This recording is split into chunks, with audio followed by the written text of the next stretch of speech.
तौर पर अपने पहले एशिया दौरे के लिए उन्होंने भारत को चुना। यकीनन भारत के बढ़ते रणनीतिक महत्व को ये साफ तौर पर दिखाता है। डेलीगेशन लेवल टॉक्स की इस वक्त तस्वीरें हम देख सकते हैं जब दोनों देशों के नेता यहाँ पर मौजूद हैं। साथ ही जो प्रतिनिधि मंडल भी आया है वो भी इस वक्त मौजूद हैं। तमाम ऐसे महत्वपूर्ण मुद्दे हैं जिन पर लगातार एक रणनीतिक साझेदारी हम देख रहे हैं भारत और जर्मनी के बीच। जर्मनी के जो विदेश नीति रही है उसमें भी एक काफ़ी जो भारत की ओर जो झुकाव है वो भी इस वक्त साफ तौर पर नजर आता है। इस बहुप्रतीक्षित दौरे का जो पहला दिन था वो शानदार नज़ारों के साथ शुरू हुआ और अब डेलीगेशन लेवल टॉक्स की तस्वीरें यहाँ पर आ रही है। यकीनन जर्मनी यूरोप में भारत के सबसे महत्वपूर्ण आर्थिक साझेदारों में से एक बना हुआ है और इस दौरे से भी भारत और जर्मनी के जो संबंध हैं वो और भी अधिक रणनीतिक दिशा में आगे बढ़ते हुए साफ तौर पर नजर आ रहे हैं। हम देख रहे हैं लगातार प्रधानमंत्री मोदी और चांसलर मर्ज क्षेत्रीय और वैश्विक महत्व के मुद्दों पर विचारों का आदान प्रदान यहाँ पर कर रहे हैं। इसके साथ ही दोनों देशों के जो व्यापार और उद्योग जगत के प्रमुख हैं उनके साथ भी विचारों का आदान प्रदान हो रहा है, बातचीत हो रही है और उम्मीद करते हैं कि कई समझौतों पर भी हस्ताक्षर होने की संभावना है। बेहद अहम है जर्मन चांसलर का ये दौरा। भारत जर्मनी रणनीतिक पार्टनरशिप के बेहद महत्वपूर्ण साल के साथ आगे बढ़ रहे हैं। अहमदाबाद में दोनों नेता भारत जर्मनी रणनीतिक साझेदारी में हुई प्रगति की भी समीक्षा कर रहे हैं।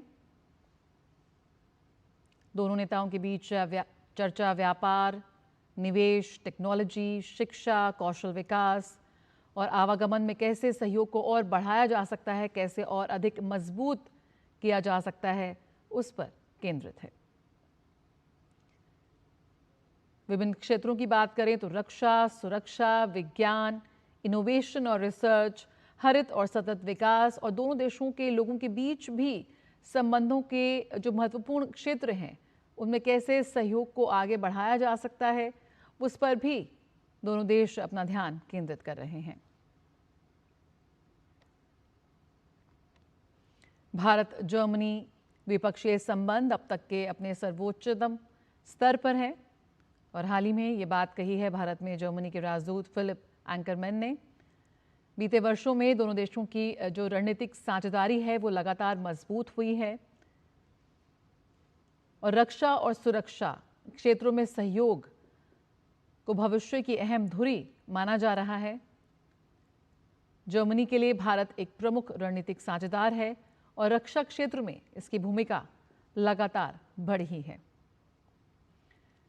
पीएम मोदी और जर्मन चांसलर के बीच द्विपक्षीय वार्ता गांधीनगर के महात्मा मंदिर में हो रही है। द्विपक्षीय बैठक हो रही है दोनों देशों के बीच, जिसकी तस्वीरें इस वक्त हम देख रहे हैं।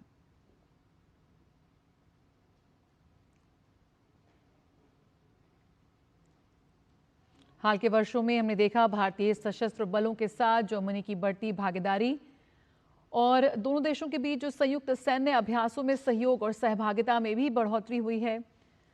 भारत रक्षा क्षेत्र में भी एक अहम भागीदार है जिसके साथ जर्मनी अंतर्राष्ट्रीय वैश्विक व्यवस्था को लेकर समान मूल्य और दृष्टिकोण साझा करता है। तो यकीनन आने वाले वर्षों में सुरक्षा ऐसा क्षेत्र होगा जहां दोनों देशों के बीच अधिक व्यापक और विविध साझेदारी विकसित की जाएगी।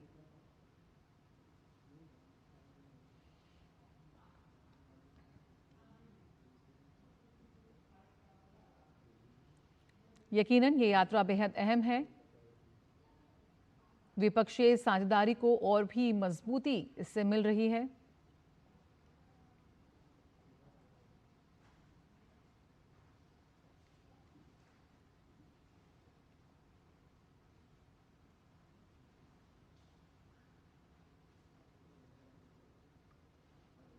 आज सुबह पहले जर्मनी के चांसलर ने साबरमती आश्रम का दौरा किया और फिर साबरमती रिवर फ्रंट पर आयोजित अंतर्राष्ट्रीय पतंग महोत्सव में भी हिस्सा लिया और उसके बाद गांधीनगर के महात्मा मंदिर में द्विपक्षीय बैठक हो रही है, जिसकी तस्वीरें हम देख रहे हैं। इस वक्त जब अंतर्राष्ट्रीय व्यवस्था बेहद दबाव में नजर आ रही है, ऐसे में पूरे विश्व की नजरें इस यात्रा पर हैं।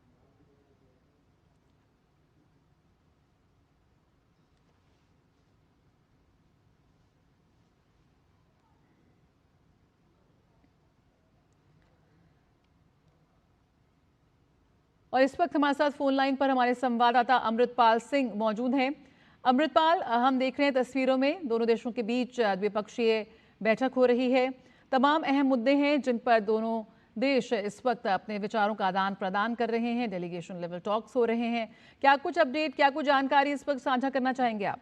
देखिए, सुबह प्रधानमंत्री और जर्मन चांसलर एक कल्चरल प्रोग्राम में या काइट फेस्टिवल में भाग लिया। उन्होंने इनफैक्ट पतंग भी उड़ाई। उस कल्चरल जो सॉफ्ट पावर जिसे कहते हैं डिप्लोमेसी की, उसके बाद अब ये फॉर्मल टॉक्स हो रही हैं, औपचारिक वार्ता हो रही है, जहां पर दोनों देश जो जिन एरियाज में कोऑपरेशन करते हैं, जिस एरियाज में दोनों के बीच में साझेदारी है, उसको और कैसे बढ़ाया जाए, उसको और पोटेंशियल पे कैसे लिया जाए, वो डिस्कस होता है। और सेक्टर्स में ये पार्टनरशिप कैसे एक्सपैंड की जाए। आप जानती हैं कि भारत और जर्मनी स्ट्रेटेजिक पार्टनर्स हैं। बड़ी मजबूत साझेदारी है डिफेंस और सिक्योरिटी के क्षेत्र में। इकोनॉमिक कोऑपरेशन काफी स्ट्रांग है। प्रधानमंत्री और चांसलर, जर्मन चांसलर कुछ देर इस डेलीगेशन टॉक्स के बाद यहाँ एक सीईओज फोरम है जहाँ पर बिजनेस लीडर्स मौजूद हैं। जर्मनी से भी बिजनेस लीडर्स यहाँ आए हैं और भारत में भी भारत के बिजनेस लीडर्स भी यहाँ रहेंगे, जहाँ दोनों ही लीडर्स उनको संबोधित करेंगे। तो essentially government to government cooperation और बिजनेस टू बिजनेस कोऑपरेशन, उस पर जोर रहेगा इस बैठक के दौरान। इसके अलावा science and technology, space, education, migration, mobility, skilled workers development cooperation, इन चीजों पर इन बिंदुओं पर बात होगी इस वार्ता में। वैश्विक मुद्दे उठ सकते हैं। यूरोप में चल रही जंग, वेस्ट एशिया में चल रही जंग, वेनेजुएला से जो स्थिति उत्पन्न हुई है उस पर दोनों लीडर्स अपने नोट्स एक्सचेंज कर सकते हैं। तो और जो डोनाल्ड ट्रंप के बाद आने के बाद जो टैरिफ्स से जो ग्लोबल या वैश्विक अर्थव्यवस्था में एक भूचाल आया है, उस पर भी दोनों लीडर्स अपने विचारों का आदान प्रदान कर सकते हैं। तो एसेंशियली कैसे इसको बायलैटरली मजबूत किया जाए और मल्टीलैटरल फोरा पे कैसे कोऑपरेशन बढ़ाई जाए, खास करके क्लाइमेट चेंज, ग्रीन एनर्जी के क्षेत्र में। जी जया। बिल्कुल। और अमृतपाल, जैसे आर्थिक जो मुद्दे हैं, आर्थिक जो इसका पहलू है वो भी बेहद अहम है। दोनों देशों के बीच इस बढ़ती साझेदारी का, भारत और यूरोपियन यूनियन के बीच मुक्त व्यापार समझौते को लेकर लगातार बातचीत जारी है और इस बातचीत के मध्य ही जर्मन चांसलर का भारत दौरा। क्या लगता है, यूरोपियन यूनियन के बीच एफटीओ को और गति देने में सक्षम है? बिल्कुल। जर्मनी एक बहुत इम्पोर्टेंट मेंबर है यूरोपियन यूनियन का, और उसकी आवाज बड़ा वजन रखती है ईयू का। तो जो ईयू पे, इंडिया ईयू एफटीए पे बात हो रही है, भारत जर्मन चांसलर के साथ एक्सचेंज करेगा कि भारत के जो हित कहां पर कवर होते हैं, और सेकेंडली कैसे इसको गति दी जाए और इसको कंक्लूड किया जाए। क्योंकि ये ईयू में जर्मन रिप्रेजेंटेशन एक मजबूत या एक वजनदार आवाज है। तो इस पर भी दोनों लीडर्स बात करेंगे। जी बिल्कुल। तो यहाँ पर भारत एक महत्वपूर्ण साझेदारों में से एक है और किस तरह से भारत और जर्मनी के रिश्तों को और भी मजबूती यहाँ प्रदान होती मिल रही है, इसी की झलक इस वक्त हम लगातार देख रहे हैं।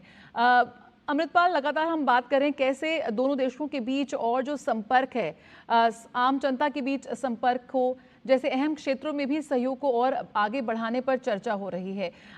बिजनेस और इंडस्ट्री के लोगों से भी मुलाकात होगी। दोनों नेता क्षेत्रीय और वैश्विक मुद्दों पर भी अपने विचार साझा करेंगे। जो इस वक्त अंतर्राष्ट्रीय व्यवस्था पर जिस तरह से दबाव नजर आ रहा है या इंडो पैसिफिक की जो स्थिति है, वो भी एक अहम मुद्दा होगा। जी बिल्कुल। इंडो पैसिफिक में कोऑपरेशन इंक्रीज करना, क्योंकि जर्मन्स का इंडो पैसिफिक की सप्लाई चेन्स में काफी इंटरेस्ट है। तो उस भारत, क्योंकि भारत का ये भूगोल क्षेत्र है, उसमें दोनों साइड्स अपने व्यूज एक्सचेंज करेंगे। दूसरी बात, इंटरनेशनल फोरा पे बायलैटरल एस्पेक्ट तो हमने बात की, इंटरनेशनल फोरा पे कैसे कोऑपरेट किया जाए, कैसे सिमिलर पोजीशंस या कंसर्टेड कोऑर्डिनेटेड पोजीशंस ली जाए जो दुनिया के इस वक्त की हमारी जो आज के मुद्दे हैं, चाहे वो क्लाइमेट चेंज हो, चाहे वो टेररिज्म हो, इन मुद्दों पर कैसे कोऑर्डिनेटेड पोजीशंस ली जाएं, उस पर बात होगी दोनों लीडर्स के बीच। क्या बिल्कुल, तमाम ऐसे मुद्दे हैं जहां पर इस वक्त साफ तौर पर हम देख रहे हैं कि जो भारत का बढ़ता रणनीतिक महत्व है वो इस वक्त नजर आ रहा है। किस तरह से देखते हैं अमृतपाल, ये जर्मनी की विदेश नीति में भी एक तरह का कैलकुलेशन है कि फोकस ऑन इंडिया, इसके पीछे क्या रणनीति है? क्योंकि अपने पहले एशिया दौरे के लिए भारत को चुनना, परंपराओं को तोड़ा है उन्होंने। बिल्कुल, भारत जर्मन चांसलर फ्रीडरिक मर्ज का ये पहले एशिया दौरा करना या ईयू और नेटो स्पेस के बाहर पहला बायलैटरल, किसी भी मुल्क के साथ पहला बायलैटरल विजिट करना, ये साफ संकेत देता है कि जर्मनी भारत के साथ अपने रिश्ते को लेकर कितनी अहमियत देता है। क्योंकि जर्मनी ये रियलाइज करता है कि ग्रोइंग इकोनॉमीज में से भारत एक बड़ी ग्रोइंग इकोनॉमी है। वेस्ट की आप जीडीपी फिगर्स जानती हैं, 1.5 से 2% की ग्रोथ। आपके ग्रोथ इंजन जिस रेट पर गजल कर रहे हैं, जर्मनी चाहेगा कि ऐसे देशों के साथ उसकी पार्टनरशिप मजबूत हो। एशिया का ही नहीं, पूरे जो ग्लोबल साउथ में इकोनॉमिक पॉइंट ऑफ व्यू से, और दूसरी बात जो एक ग्लोबल साउथ की लीडरशिप है, तो उस लिहाज से भारत एक इम्पोर्टेंट देश है। तो जर्मनी उसको रियलाइज करता है, तभी चांसलर मर्ज ने भारत को चुना अपनी एशिया यात्रा शुरू करने के लिए, या पहला बायलैटरल एंगेजमेंट करने के लिए ईयू और नेटो स्पेस के बाहर। तो ये साफ संकेत है कि वो कितनी अहमियत इस रिश्ते को देता है, और क्योंकि उसके रीजंस हैं कि आपकी इकोनॉमी के फंडामेंटल स्ट्रांग हैं, आपकी पोजीशंस चाहे क्लाइमेट चेंज पे हो, चाहे टेररिज्म पे हो, वो कैसी हैं, और दूसरा आप एक सेम पोजीशन लेते हैं, आप लगातार वैश्विक मुद्दों पर आप लगातार आप कहते आए हैं कि यूरोप की में जो स्थिति उत्पन्न हुई है, वो उसको रिजॉल्व करने का तरीका डायलॉग और डिप्लोमेसी के थ्रू है, और आप ये दोनों साइड्स को कह चुके हैं। तो जर्मनी रियलाइज करता है कि भारत के साथ पार्टनरशिप को और स्ट्रांग करके दोनों के हित में है। जी बिल्कुल, बहुत बहुत शुक्रिया अमृतपाल, फिलहाल इस जानकारी के साथ जुड़ने के लिए। तो